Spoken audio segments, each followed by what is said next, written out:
What shattered your life in an instant? I stared at the empty bedroom, my daughter's unmade bed still holding the indent of where she'd slept just 3 nights ago.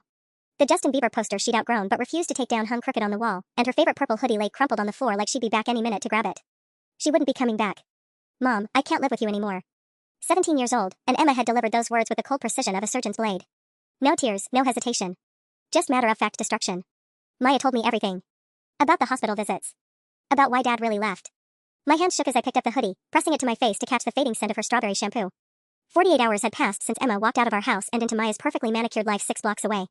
48 hours since my world imploded, and I was still trying to understand how my best friend of 15 years had orchestrated it all. The text from Maya had come at 11:47 p.m. that first night. Emma is safe with me. She needs space to process everything. Please respect that. Process everything. As if my bout with postpartum depression when Emma was 3 years old was some dark secret I'd hidden from my own daughter. As if the therapy sessions I'd attended religiously, the medication that helped me climb out of that hole, the years of being the best mother I could be afterward, none of it mattered. I'd called Emma's phone 63 times. I knew because I counted.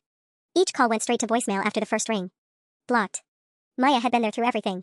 She'd held my hand during the divorce proceedings when David died 2 years later in that car accident. She'd helped me navigate the aftermath, the insurance settlements, the trust fund David's parents had established for Emma, $750,000 that would transfer to Emma's control when she turned 18. In 6 months. The realization hit me like ice water in my veins. 6 months. Emma's 18th birthday was March 15th. The same date Maya had circled on our shared calendar last week when we were planning Emma's birthday party. We should make it really special, Maya had said, her smile too bright. This one's a milestone. I sank onto Emma's desk chair, my nurse's brain finally connecting the dots I'd been too devastated to see clearly. Maya had been coming around more often lately, always with little gifts for Emma. Designer clothes that I couldn't afford on my hospital salary. Concert tickets to shows I'd never heard of. Let me spoil her, Maya would say with a laugh. I'm basically her aunt, right? And Emma had been pulling away from me for months, not just weeks. Snippy comments about my work schedule. Eye rolls when I tried to discuss college plans. Maya says I have options you don't understand, she'd said over dinner last month, and I dismissed it as typical teenage attitude. I opened Emma's laptop, thank God she'd left it behind, and scrolled through her messages. What I found made my blood run cold. Weeks of conversations with Maya. Screenshots of medical documents I'd never seen before, somehow twisted to make my depression look worse than it was. Stories about me that were threaded with just enough truth to be believable, but warped beyond recognition. Maya hadn't just stolen my daughter. She performed surgery on our relationship with the precision of a sociopath, and I'd been too blind to see the knife. The messages went back farther than I'd imagined. July 15th, nearly 6 months ago. Maya's first text to Emma, hey sweetie, can we talk sometime? Just us girls? There are some things about your mom's past that might help you understand why she's been so stressed lately. I screenshotted everything, my hands trembling as I scrolled through months of calculated manipulation. Maya had been patient, methodical. She'd started small, commenting on my mood swings after particularly brutal shifts at the hospital, suggesting that Emma might want to keep an eye on me. Then came the fictional stories about my college years, tales of reckless behavior that had never happened but sounded plausible enough to a 17-year-old who was already frustrated with her overprotective mother. But it was the medical records that made me physically sick. Maya had somehow gotten copies of my therapy notes from 2007, records that should have been confidential. She'd highlighted certain phrases and sent them to Emma without context, patient reports feeling overwhelmed by motherhood. Struggles with daily tasks. Questioned her ability to care for infant. What Maya hadn't included were the dates, how those sessions were from my darkest 2 months, before I found the right medication. How by month 3, my notes showed steady improvement. How Dr. Peterson had written remarkable progress and excellent mother-child bonding in my final evaluation. The door slammed downstairs, and I quickly closed the laptop. Sarah? You here? Maya's voice carried up the stairs, saccharine sweet as always. I forced myself to walk calmly down to the kitchen, where Maya stood with a casserole dish and her practiced expression of concern.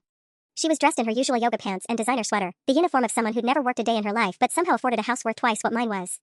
I brought you some dinner, she said, setting the dish on my counter like she belonged here. You look terrible, hon. When's the last time you ate? The audacity was breathtaking. Where's Emma? She's safe.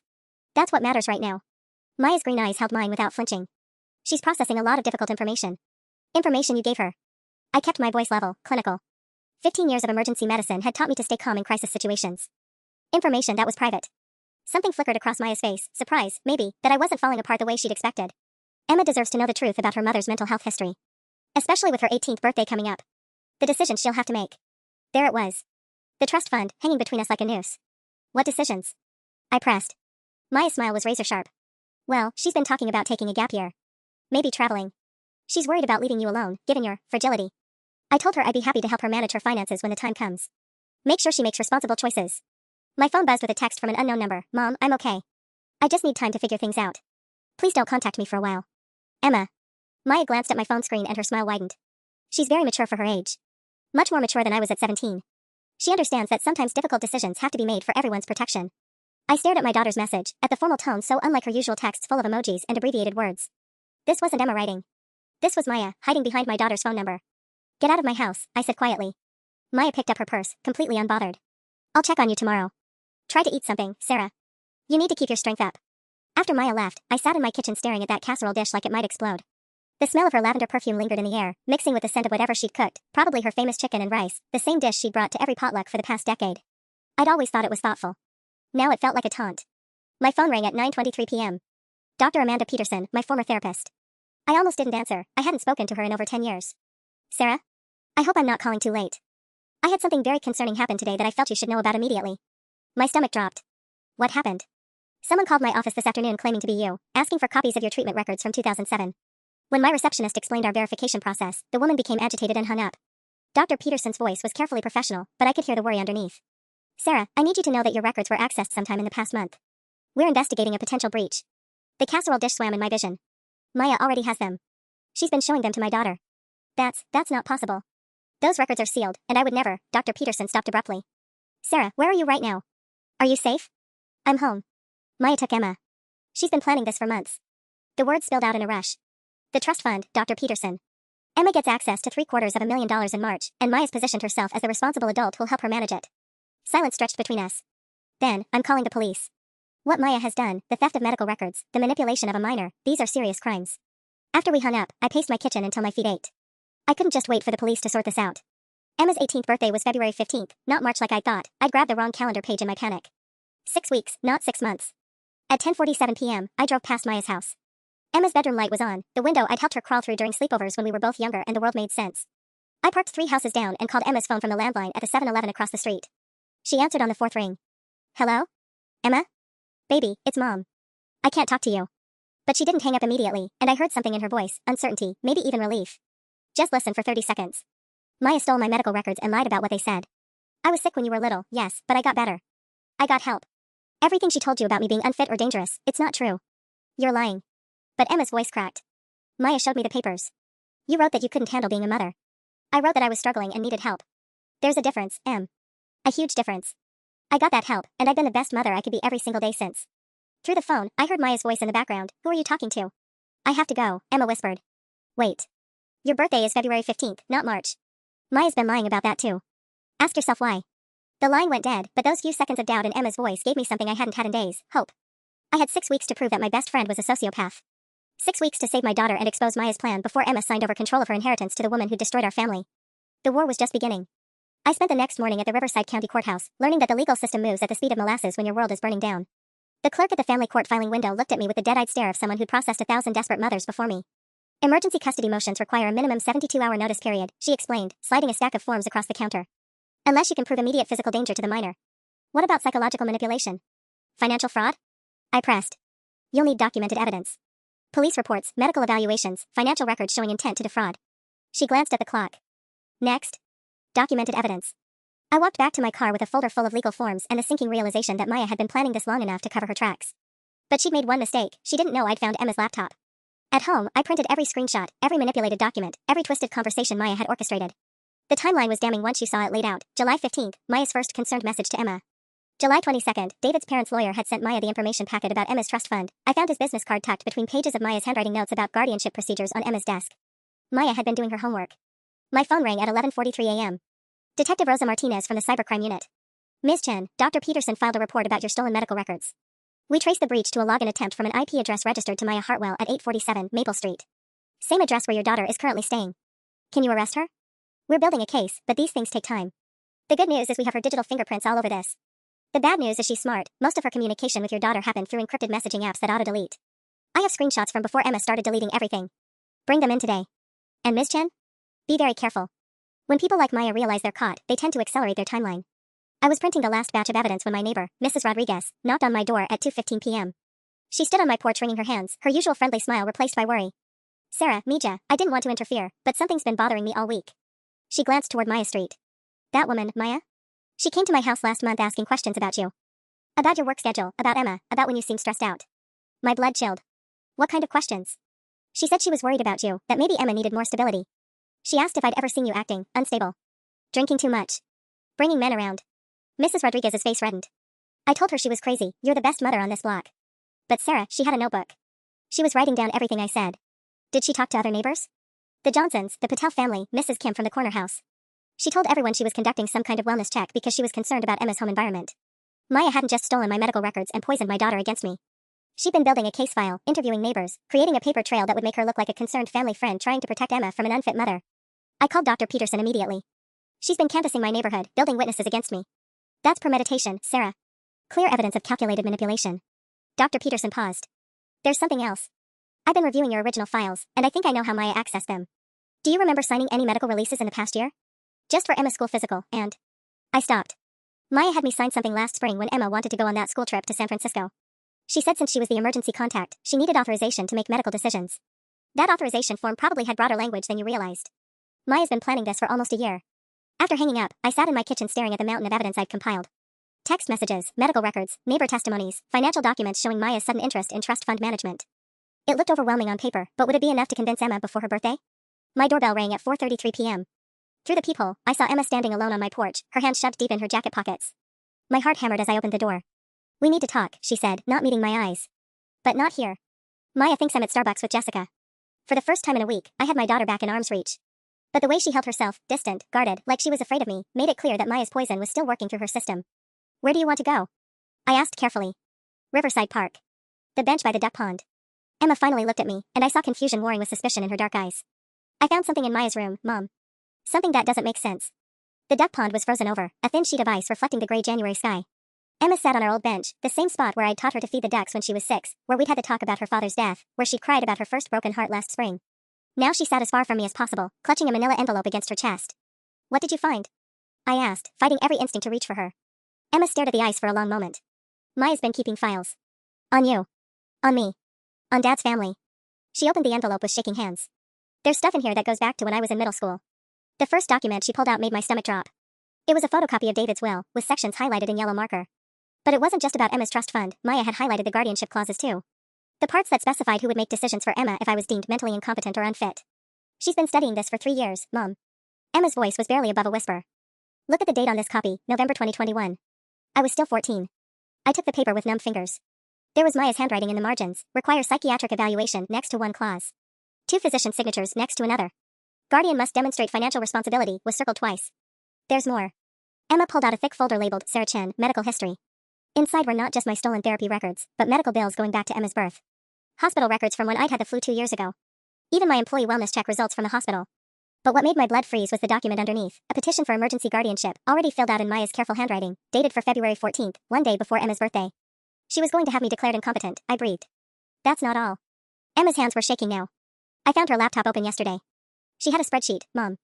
It had my trust fund amount, your salary, the value of this house, even Grandma and Grandpa Chen's estimated net worth. Emma looked at me with tears in her eyes. She calculated how much money she could control if she had guardianship over me and if something happened to you. The spreadsheet printout Emma handed me was dated January 8th, just 2 weeks ago. Maya had been meticulous. Emma's trust fund, $750,000. The house David's insurance had paid off, $340,000. My retirement savings, $23,000. Even the small college fund my parents had started for Emma, $15,000. At the bottom, Maya had written, total accessible assets, $1,128,000. But it was the note in the margin that made me sick. S's life insurance policy through Riverside General, $250,000 beneficiary, Emma, minor. Guardian manages until age 25 per policy terms. She looked up your life insurance, Mom. Emma's voice cracked. Why would she do that unless? I pulled Emma close before she could finish that sentence. For the first time in a week, she didn't pull away. She's not going to hurt me, baby. She needs me alive but declared incompetent. That way she controls everything through guardianship, but there's no criminal investigation. Emma sobbed against my shoulder. I'm so sorry, Mom. She made it all sound so reasonable. She said you were getting sicker, that the stress of my birthday was making you unstable, that she was just trying to protect me from having to take care of you.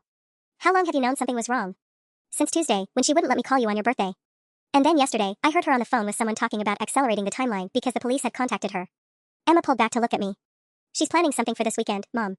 Before your lawyer can file those custody papers. What kind of something? Emma wiped her eyes with her sleeve. She scheduled you an appointment with Dr. Reeves on Saturday morning. She said it was a wellness check that the hospital required after a neighbor complained about your behavior. But Mom, I called Riverside General. They don't have any Dr. Reeves on staff. My phone buzzed with a text from Maya, Sarah, concerned about Emma. She seems distressed after seeing you. Please don't contact her again until after your evaluation Saturday. Dr. Reeves' office will call with details. I showed Emma the message, and her face went pale. She doesn't know I'm here with you right now. She thinks I'm still at Starbucks. We need to get you somewhere safe. No. Emma's voice was stronger now, more like the determined girl I'd raised. We need to stop her. Together. I have an idea, but you're not going to like it. Emma's plan was exactly as terrible as I'd expected. Absolutely not, I said, gripping the steering wheel as we sat in my Honda outside the park. I'm not letting you go back to Maya's house and pretend everything is normal while she's planning to have me committed to a fake psychiatric evaluation. Mom, listen to me. Emma had inherited David's stubborn streak, the same set jaw he'd get when he'd made up his mind about something. Maya thinks she's won. She thinks I'm completely under her control and that you're falling apart. If I go back and act like the perfect manipulated victim, she'll get overconfident. Maybe she'll slip up. Or maybe she'll move faster.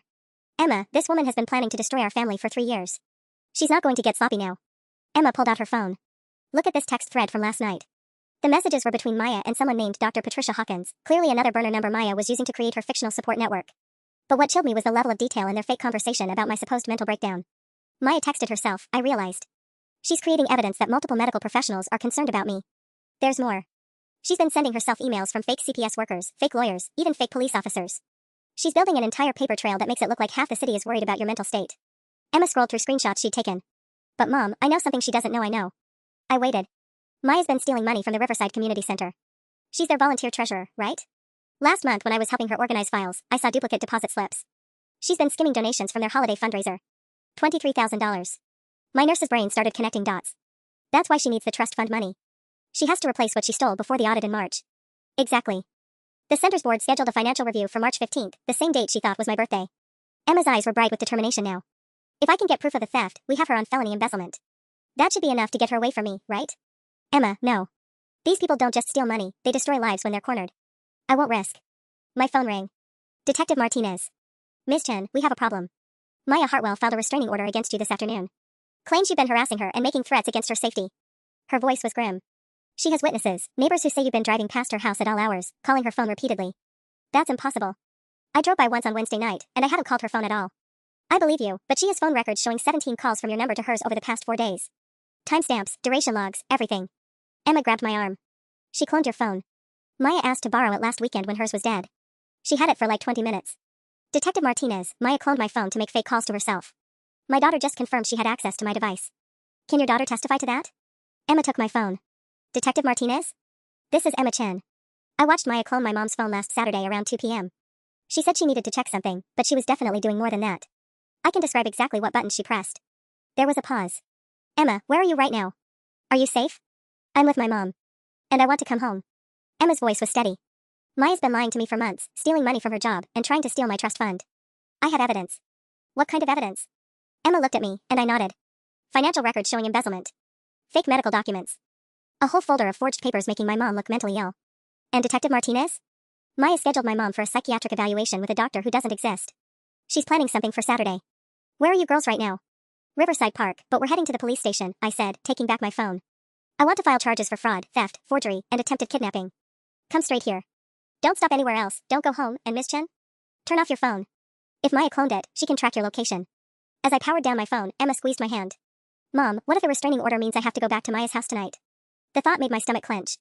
That's not how custody works, baby. You're 17, you can choose where you want to live unless a court orders otherwise.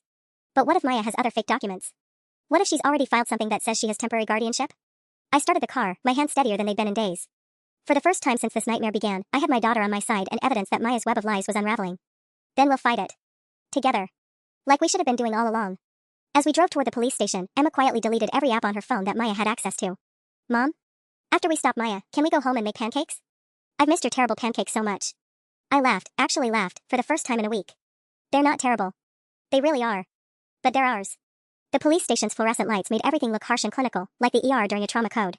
Emma sat beside me in the hard plastic chair, her knee bouncing with nervous energy as we waited for Detective Martinez to finish reviewing our evidence. Miss Chen? A tall woman with graying hair approached us at 7:23 p.m. I'm Detective Martinez. Thank you for coming in. She led us to a small interview room that smelled like burnt coffee and desperation. Emma clutched the manila envelope containing Maya's files while I spread out my printed screenshots across the scratched table. Let's start with the phone cloning, Detective Martinez said, pulling out a digital recorder. Emma, walk me through exactly what you saw last Saturday. Emma's voice was steadier than mine would have been. Maya came over around 2 p.m. She said her phone died and asked to borrow Mom's to call AAA because her car wouldn't start. But instead of making a call, she went into Mom's settings menu. She connected it to some kind of device, like a small black rectangle with USB ports. How long did she have the phone? Maybe 20 minutes? She kept saying the tow truck dispatcher was putting her on hold, but I could see the screen was showing data transfer progress bars. Emma pulled up her own phone. I took a picture because it looked weird. The photo showed my phone connected to what Detective Martinez immediately identified as a cell phone cloning device. This is sophisticated equipment. Not something you buy at Best Buy. Maya works part-time for a private investigation firm, I said, remembering something she'd mentioned months ago. Something called Pacific Research Associates. She said it was just filing and data entry, but Detective Martinez typed something into her computer. Pacific Research Associates lost their license in 2019 for illegal surveillance activities. If Maya learned to use cloning equipment there, she's been planning this longer than we thought. She picked up Maya's guardianship petition, scanning the legal language. This document references psychiatric evaluations that don't exist and court orders that were never filed. But it's well crafted. Someone with legal knowledge helped her draft this. What about the fake doctor appointment tomorrow? Emma asked. We're handling that. I've contacted every Dr. Reeves in the Tri-County area. None of them scheduled an evaluation for your mother. Detective Martinez leaned forward. But Maya did rent office space at 1247 Professional Plaza under the name Dr. Patricia Reeves. Signed a 1-week lease, paid cash. My blood chilled. She's creating an entire fake medical practice just to have me committed? It gets worse. We found purchase records for medical forms, prescription pads, even a white coat and stethoscope ordered from a medical supply company. Detective Martinez pulled out her own folder. Maya's been busy this week. She also contacted Riverside General's HR department claiming to be a state inspector investigating workplace mental health incidents. She's trying to get me fired too. The pieces clicked together. If I lose my job, I lose my health insurance. If I lose my insurance, I can't afford legal representation for a custody battle. Emma grabbed my hand. Mom, there's something else. Maya made me sign papers on Tuesday night. She said they were just emergency contact forms for school, but what if they weren't? Detective Martinez's expression darkened. What kind of papers? I don't know. She said since I was staying with her temporarily, the school needed updated guardianship information. There were like 5 pages, but she only let me read the first one. Emma's voice got smaller. She said I was too upset to focus on legal language and that she'd explain everything later. Emma, this is important. Do you remember any specific phrases from what you signed? Emma closed her eyes, concentrating. Something about temporary care arrangement and in the best interests of the minor. And there was a line about financial decisions, but Maya covered that part with her hand when I was signing. Detective Martinez and I exchanged looks. She tricked Emma into signing custody papers, I said. Possibly. Emma, I need you to think carefully. Did Maya have those documents notarized? Yeah, her neighbor Mr. Peterson came over. He's a notary public. Maya told him I was signing school enrollment forms because I was transferring districts due to my mom's health problems. My phone, still powered off, suddenly felt like a time bomb in my purse. Detective, if Maya has legal documents that Emma signed, and she's created fake medical evidence that I'm mentally unstable, what's stopping her from filing for emergency custody tonight? Nothing. In fact, given what you've told me, I'd be surprised if she hasn't already filed. Detective Martinez stood up. We need to get ahead of this. I'm calling Judge Hendricks now. She handles emergency family court matters. We'll file a counterpetition tonight and request an immediate hearing. At 8:47 p.m., Detective Martinez's phone rang. Her face went pale as she listened.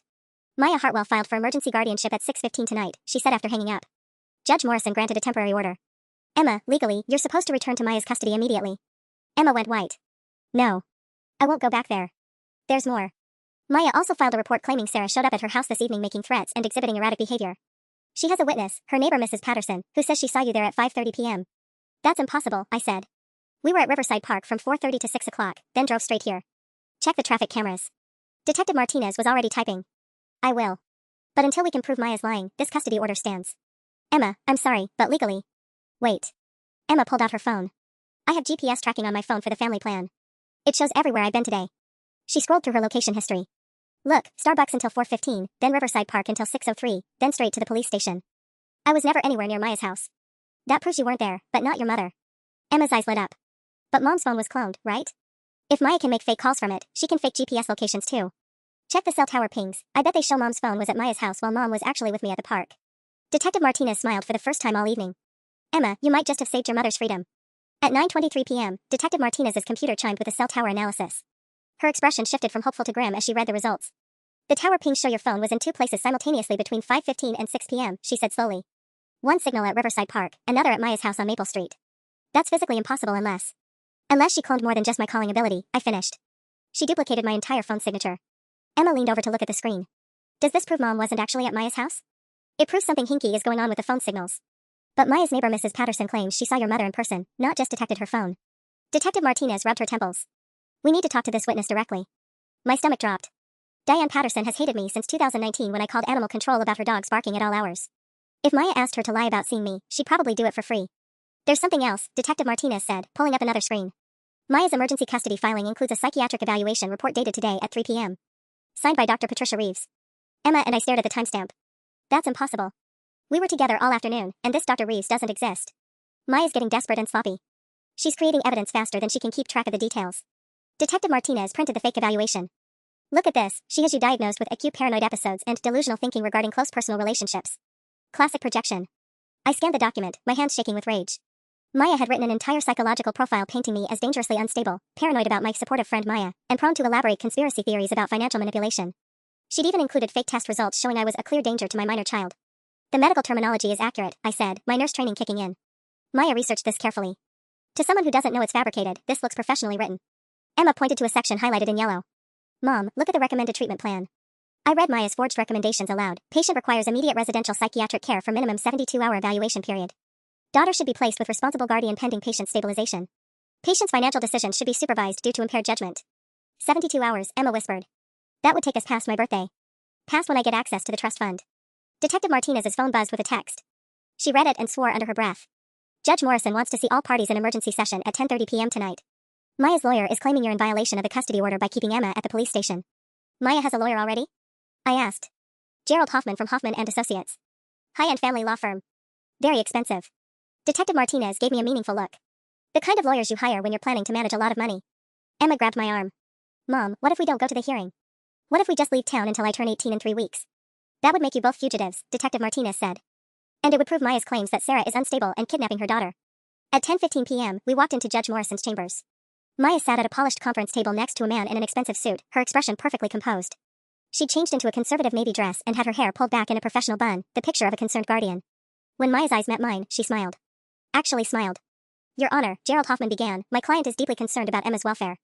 Ms. Chen removed the child from lawful custody and has spent the evening attempting to turn her against the very person trying to protect her. Judge Morrison looked exhausted. Ms. Chen, do you have legal representation? Not yet, Your Honor.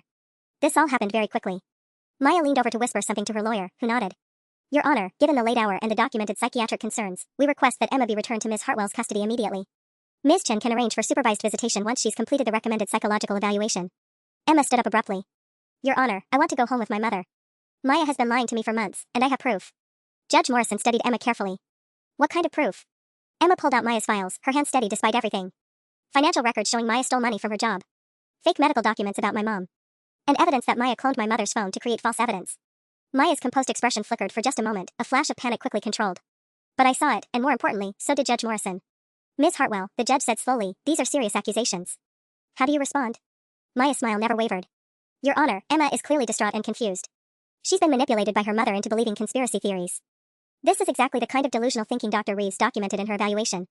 But as Maya spoke, I noticed something that made my blood freeze. Around her neck, barely visible beneath her conservative dress, was Emma's grandmother's necklace. The one Emma had been looking for all week. The one that had been in Emma's jewelry box in our house just 5 days ago. Emma saw me staring at the necklace at the exact moment I did. Her face went white, then flushed with anger. You're wearing Grandma's necklace, Emma said, her voice cutting through Gerald Hoffman's legal rhetoric. The one I've been looking for all week. The one that was in my jewelry box at home. Maya's hand flew instinctively to her throat, fingers closing over the delicate gold chain. For the first time all evening, her composure cracked.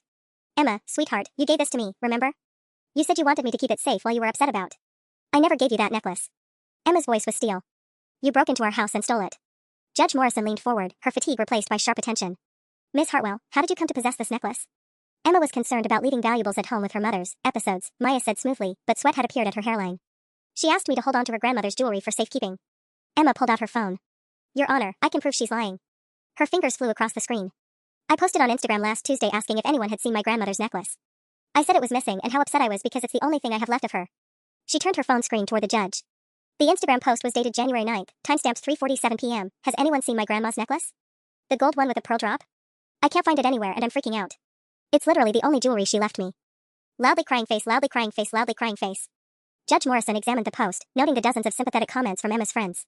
Miss Hartwell, if Emma voluntarily gave you this necklace for safekeeping, why would she post publicly about it being missing? Gerald Hoffman whispered urgently in Maya's ear, but she shook her head. Your Honor, teenagers often post dramatic things on social media for attention. Emma was upset about her mother's behavior and perhaps forgot she'd given me the necklace. I documented every piece of jewelry I own, Emma said, pulling out a small notebook. After Dad died, Mom helped me make a list for insurance purposes. Grandma's necklace is item number 3, gold chain with pearl drop pendant, inherited June 2022, estimated value $400. She flipped to a page marked with a pink sticky note. I checked my jewelry box every single day this week. The necklace was definitely stolen. Detective Martinez, who'd been quietly observing, spoke up. Your Honor, this could constitute breaking and entering, theft, and potentially evidence tampering. If Ms. Hartwell had unauthorized access to the Chen residence. Maya's lawyer stood abruptly. Your Honor, this is a custody hearing, not a criminal proceeding. These accusations are clearly an attempt to deflect from the real issue, Ms. Chen's documented mental health crisis. But Judge Morrison was studying Maya with new interest. Ms. Hartwell, please remove the necklace. Your Honor, I don't see how. Remove it now. Maya's hand shook slightly as she unclasped the chain. Emma immediately pointed to the pendant. Look at the back of the pearl, Your Honor. There's an engraving. Judge Morrison examined the pendant under her desk lamp. It reads, to Emma, love always, Grandma Lou, 2022. The silence in the room was deafening. Maya's face had gone chalk white, and Gerald Hoffman was furiously scribbling notes, clearly trying to distance himself from his client's crumbling lies. Ms. Hartwell, Judge Morrison said slowly, do you have any explanation for why you're wearing a necklace that's personally engraved to Emma and which she publicly reported as stolen 4 days ago? Maya opened her mouth, but no sound came out. For the first time in 15 years of friendship, I watched Maya Hartwell completely speechless. Emma stood up straighter. Your Honor, if Maya stole my necklace, what else has she been lying about? The courtroom fell silent except for the hum of fluorescent lights overhead. Maya sat frozen, the stolen necklace gleaming on Judge Morrison's desk like evidence at a crime scene. I could see her mind racing, trying to find an explanation that wouldn't destroy everything she'd built. Your Honor, Gerald Hoffman said, his voice notably less confident than before, perhaps we should focus on the custody matter at hand rather than. Mr. Hoffman, your client is wearing jewelry that was reported stolen by the minor in question. That directly impacts her credibility regarding this custody petition. Judge Morrison picked up Maya's forged psychiatric evaluation. Ms. Hartwell, you claim Dr. Patricia Reeves conducted this evaluation of Ms. Chen today at 3 p.m. I'd like Dr. Reeves' medical license number. Maya's hands clenched in her lap. I don't have that information with me. Detective Martinez? Judge Morrison looked toward the back of the room. Your Honor, no, Dr. Patricia Reeves is licensed to practice psychiatry in California. However, Maya Hartwell did rent office space at 1247 Professional Plaza under that name yesterday. Paid cash for a 1-week lease. Emma leaned forward in her chair. Maya, just stop lying. Please. I found your computer files, remember? I know about the fake emails, the stolen money from the community center, everything. For a moment, Maya's mask slipped completely. The concerned family friend disappeared, replaced by something cold and calculating. Emma, you don't understand how complicated adult finances are. Your mother can't manage that much money responsibly, and you're not ready for. There it is, I said quietly. It's about the money. It was always about the money. Maya's lawyer grabbed her arm, whispering urgently for her to stop talking, but she shook him off. Sarah, you work 60 hours a week just to keep your house. Emma's trust fund is $750,000. In 6 months, she would have blown through it on college and stupid teenage decisions. 6 months? Judge Morrison interrupted. Ms. Chen, when is Emma's 18th birthday? February 15th, Your Honor. 3 weeks from today. Maya's face went ashen as she realized her mistake. I was thinking of the anniversary of David's death in March. No, you weren't, Emma said, her voice steady and clear. You told me my birthday was March 15th. You've been lying about that too, so I wouldn't realize how soon I'd have access to my money. You needed more time to get custody so you could control it. Judge Morrison made notes on her legal pad. Detective Martinez, what's the status of your investigation into the community center funds? We executed a search warrant on Ms. Hartwell's financial records 2 hours ago. Preliminary evidence shows $23,400 in diverted donations since October. The money was transferred to an account at Pacific Coast Bank under the name Emma Chen Trust Management, an account that Emma never authorized. My stomach lurched. She's already been stealing money in Emma's name. Gerald Hoffman stood up abruptly. Your Honor, I need to withdraw as counsel. I was not made aware of the full scope of these allegations when I agreed to represent Ms. Hartwell. Maya watched her lawyer pack his briefcase with growing panic. Gerald, you can't just leave. We had a deal. I don't represent clients who commit fraud, Ms. Hartwell. Find yourself another attorney. As Hoffman left the room, Maya turned to Emma with desperate eyes. Sweetie, you have to understand. I was protecting you. Your mother has been getting worse, the depression, the anxiety attacks after her shifts. I was just trying to make sure you'd be taken care of. I've never had anxiety attacks, I said flatly. And my depression has been managed for 14 years. Emma pulled out her phone again. Maya, I recorded our conversation Tuesday night. The one where you told me Mom was losing her grip on reality and that you'd been documenting everything for months in case we needed proof. Want me to play it for the judge? Maya's composure finally shattered completely. You recorded me? Emma, I trusted you. I've been like a mother to you when Sarah was too busy working to. You've been manipulating me since I was 14. Emma's voice cracked with emotion. I found the files, Maya. You've been planning this since middle school. Taking photos of Mom when she looked tired, saving her medical bills, even keeping a journal of every time I complained about her being overprotective. Judge Morrison held up a hand for silence. Ms. Hartwell, I'm revoking the emergency custody order effective immediately. Emma will return home with her mother tonight. Furthermore, I'm ordering a full investigation into these fraud allegations. Maya shot to her feet. Your Honor, you can't do this. Sarah is mentally unstable. Emma isn't safe with her. I have witnesses, documentation. You have fabricated evidence and stolen property, Judge Morrison said coldly.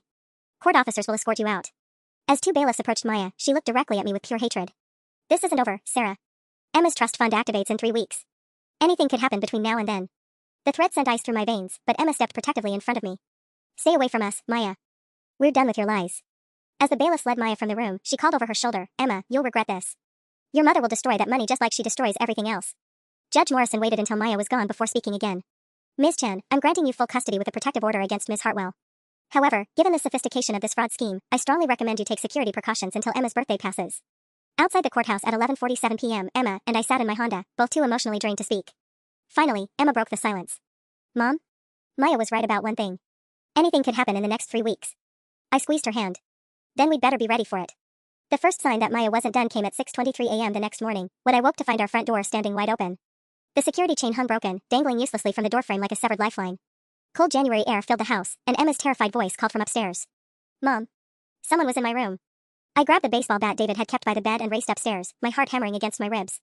Emma stood in her doorway, pointing at her desk with a shaking hand. Every drawer had been pulled out and dumped on the floor. Her laptop was gone, along with the printed evidence we'd left scattered across her workspace the night before. But it was the message spray-painted across her mirror in red letters that made my blood freeze. 3 weeks is a long time. "Call Detective Martinez," I said, pulling Emma close. "Now." While Emma dialed with trembling fingers, I surveyed the damage. The break-in was surgical, only Emma's room and my home office had been touched. Maya had taken Emma's laptop, my backup hard drive, and every piece of physical evidence we'd compiled.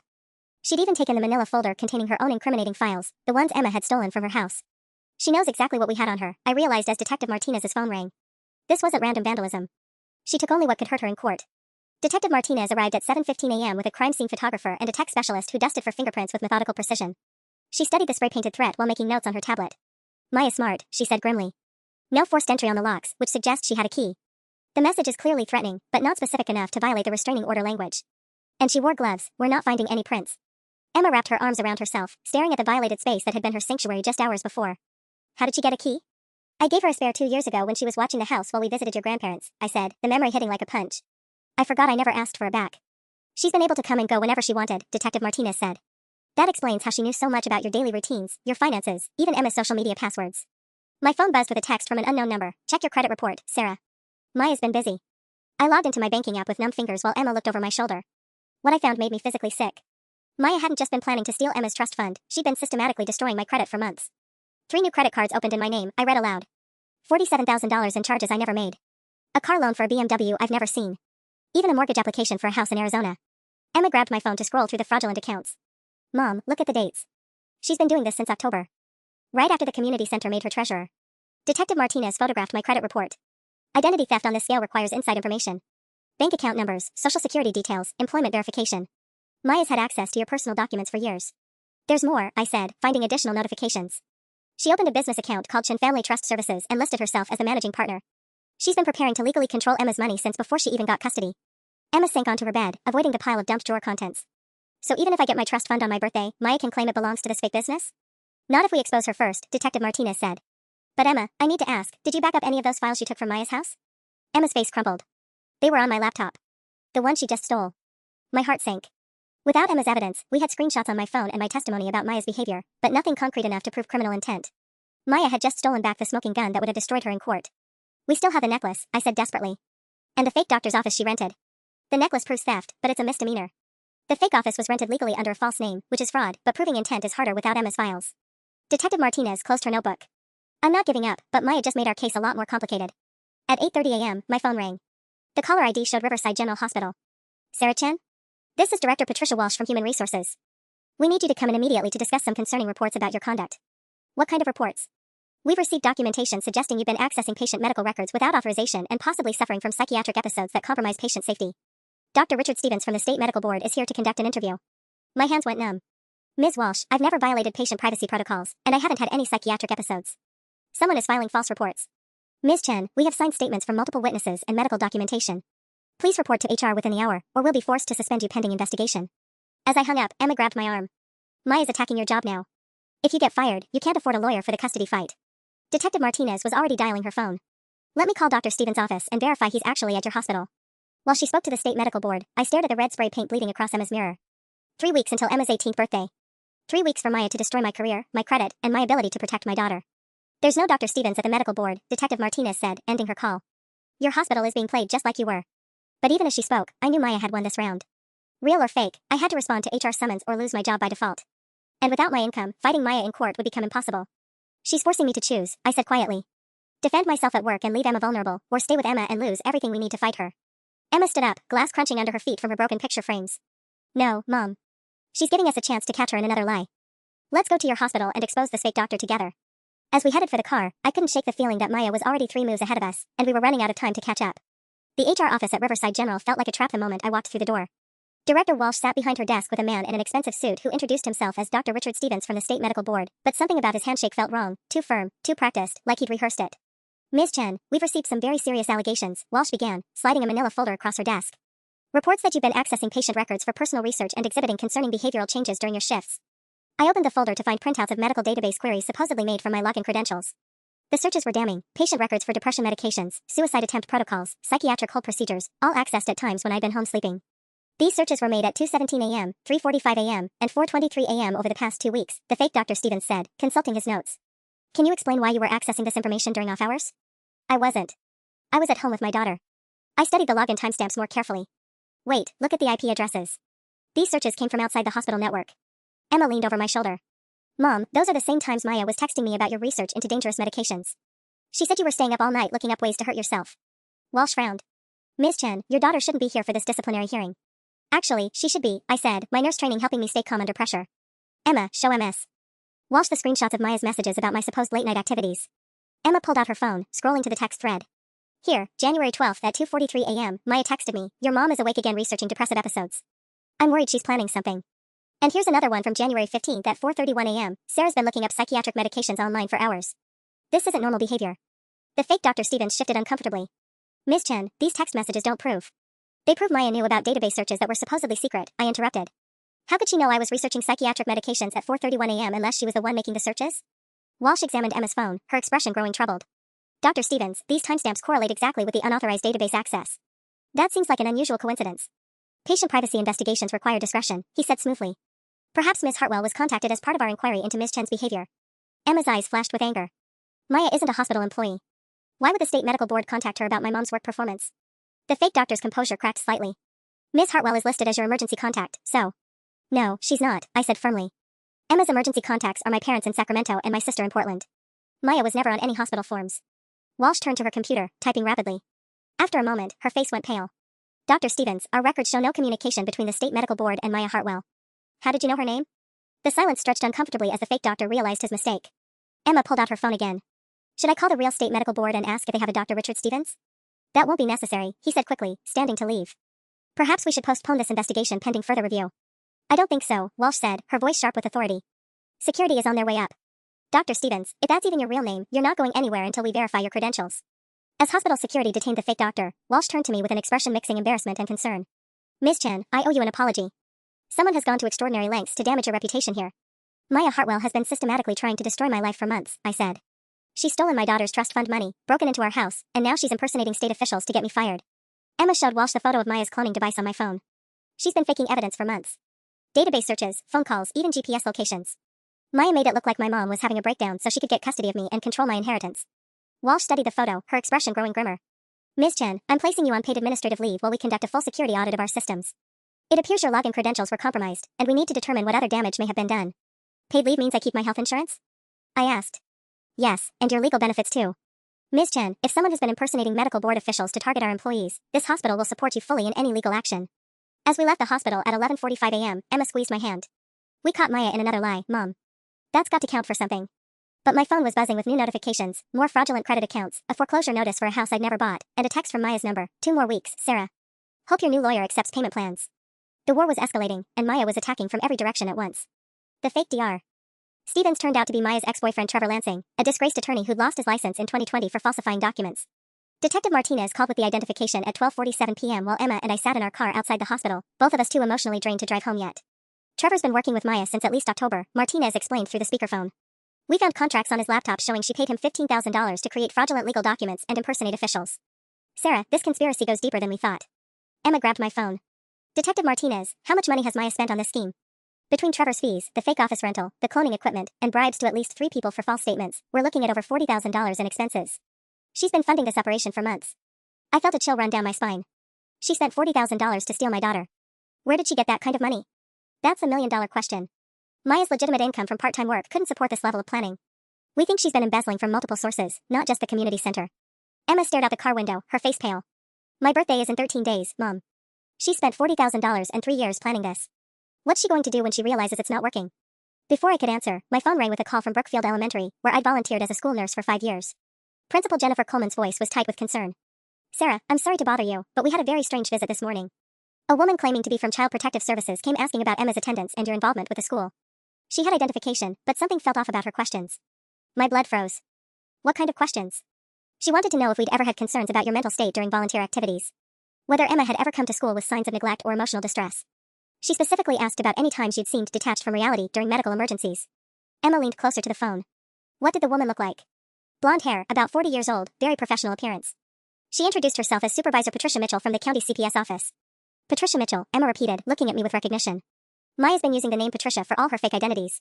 Dr. Patricia Reeves, the fake psychiatrist. Now Patricia Mitchell from CPS. Principal Coleman's voice sharpened. Are you saying this woman was impersonating a CPS worker? We believe so, I said. Maya Hartwell has been creating false evidence to make me appear mentally unstable so she can gain custody of Emma and access her trust fund. Have you had any other unusual inquiries about my family? Actually, yes.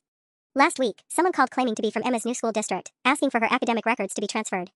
We told them Emma was still enrolled here, but they insisted she'd already moved due to a family crisis. Emma and I exchanged looks. Maya had been laying groundwork everywhere, creating a paper trail that would support her custody claims while making it appear that even our school was concerned about our stability. Principal Coleman, I need you to document everything, I said. The fake CPS visit, the transfer inquiry, all of it. Maya's been systematically impersonating officials to build a false case against me. Sarah, I've known you for 5 years. You're one of the most competent, caring people I've worked with. Whatever this woman is planning, Brookfield Elementary will support you completely. After hanging up, Emma pulled out her notebook and started writing. Mom, Maya's made contact with your hospital, my school, our neighbors, probably our bank, and who knows where else. We need to warn everyone in our lives before she gets to them first. I started the car, my hands steadier than they've been all morning. Then that's exactly what we're going to do. Maya wants to play this game? Let's make sure everyone knows who the real liar is. As we drove home to start making calls, I couldn't shake the feeling that we were still missing something crucial about Maya's plan. She'd spent 3 years and $40,000 orchestrating this destruction. There had to be an endgame beyond just the trust fund money. The answer came to me as we pulled into our driveway. Maya wasn't just planning to control Emma's inheritance. She was planning to make me disappear entirely. The call came at 3:17 a.m. on February 2nd, 13 days before Emma's birthday. I jolted awake to my phone buzzing insistently on the nightstand, the unknown number glowing in the darkness like a warning. Sarah Chen? The voice was professional, crisp. This is Dr. Amanda Rodriguez from Sacramento General Hospital.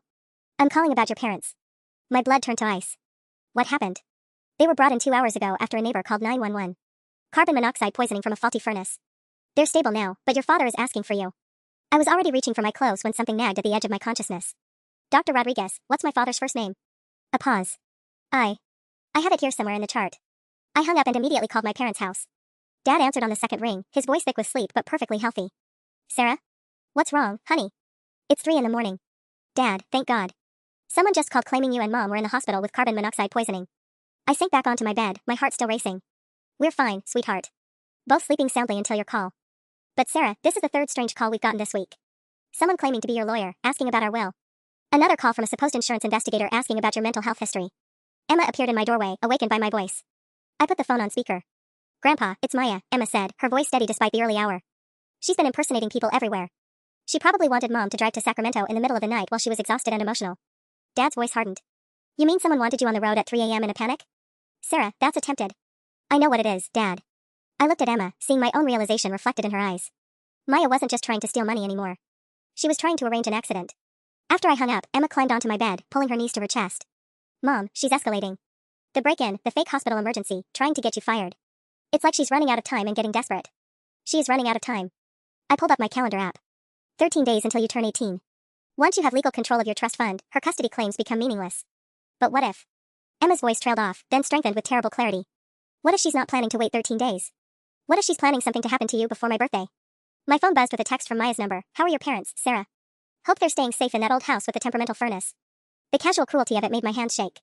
Maya had tried to lure me into a panicked 3 a.m. drive to Sacramento, probably hoping I'd crash on the dark mountain roads between here and there. When that failed, she was already planning her next move. We're not sleeping here tonight, I said, grabbing my overnight bag. Or any night until this is over. Emma was already packing her essentials. Where are we going? Motel 6 on Highway 101. Different location every night, paid in cash, no patterns Maya can predict. I paused in my packing. Emma, I need you to understand something. Maya's not just trying to steal your money anymore. She's trying to eliminate me entirely. Emma zipped up her backpack, her jaw set with determination that reminded me achingly of her father. Then we'd better make sure she fails. As we slipped out of our house at 4:23 a.m., I caught a glimpse of movement in the shadows across the street. A figure in a dark car, watching. Waiting. Maya was done playing games. The next 13 days were going to be a fight for our lives. The final confrontation came on February 14th, the night before Emma's 18th birthday, in the parking garage beneath the Wells Fargo building where Emma's trust fund was held. I'd insisted we meet at 11 p.m. to sign the transfer papers early, knowing Maya couldn't resist one last attempt to stop us. She was waiting by the elevators when we arrived, no longer bothering with her concerned friend mask. This was Maya stripped down to her essence, cold, calculating, and furious that her 3-year plan was crumbling. Hello, Sarah. Emma. Her voice echoed in the empty garage. I was hoping we could talk before you make a terrible mistake tomorrow. The only mistake I made was trusting you, I said, keeping Emma behind me. Detective Martinez and her backup were positioned by the stairwells, but Maya didn't know that yet. Maya laughed, a sound like breaking glass. You still don't understand, do you? This was never just about the money. She pulled out a thick folder. I have enough forged evidence to have you committed indefinitely. Emma would become my ward, and I'd manage her finances until she's 25. That's 7 more years of control. Emma stepped forward. You're too late, Maya. I already know everything. Everything? Maya's smile was razor sharp. Do you know your mother killed your father? The accusation hit like a physical blow. Emma gasped, and I felt the world tilt sideways. That's a lie, I whispered. Is it? The brake failure that caused David's accident? I have the mechanic's report showing the brake lines were cut. And security footage of you at his garage the day before he died. Maya held up a USB drive. Funny thing about grief, Sarah. It makes people do desperate things. Like murdering their ex-husband for his insurance money. Emma's face went white. Mom, tell me she's lying. I am lying, Maya said conversationally. The footage is fabricated, the mechanic's report is forged, and David's death was completely accidental. But Emma doesn't know that. And by the time she figures it out, I'll have convinced a judge that you're not just mentally ill, you're dangerous. That's when I understood the true scope of Maya's sociopathy. She wasn't just willing to steal and manipulate, she was prepared to destroy a 17-year-old girl's faith in her own mother just to maintain control. You're sick, Emma said, her voice stronger than mine. And you made one crucial mistake. Maya raised an eyebrow. What's that, sweetheart? Emma held up her phone. I've been recording this entire conversation. Including the part where you admitted to fabricating evidence of murder. She smiled, and for a moment looked exactly like her father. Also, my birthday isn't tomorrow. It's today. February 14th. I turned 18 an hour ago. Maya's face went slack with shock. That's impossible. Your birthday is March. March 15th was when Dad died. My birthday was always February 14th. Emma's voice was steady as granite. I accessed my trust fund at 12:01 a.m. The money's already been transferred to accounts you can't touch, and I filed for full emancipation. You have no legal claim to me or my inheritance. The sound Maya made was barely human. You little bitch. Do you have any idea what I've sacrificed for you? What I've given up? Your sanity? Detective Martinez emerged from the shadows, her weapon drawn. Maya Hartwell, you're under arrest for fraud, embezzlement, identity theft, and attempted murder. As the handcuffs clicked around Maya's wrists, she looked at me with pure hatred. This isn't over, Sarah. Yes, I said quietly, it is. 6 months later, Emma started college at UC Berkeley with her trust fund intact and Maya behind bars for 15 years. The house felt different without the constant threat hanging over us, lighter somehow, like we could finally breathe again. My shattered life had been rebuilt, stronger than before, held together by the unbreakable bond between a mother and daughter who'd survived hell together. And every morning when I wake up, I'm grateful for the moment my world fell apart, because it taught me what truly mattered when everything else was stripped away.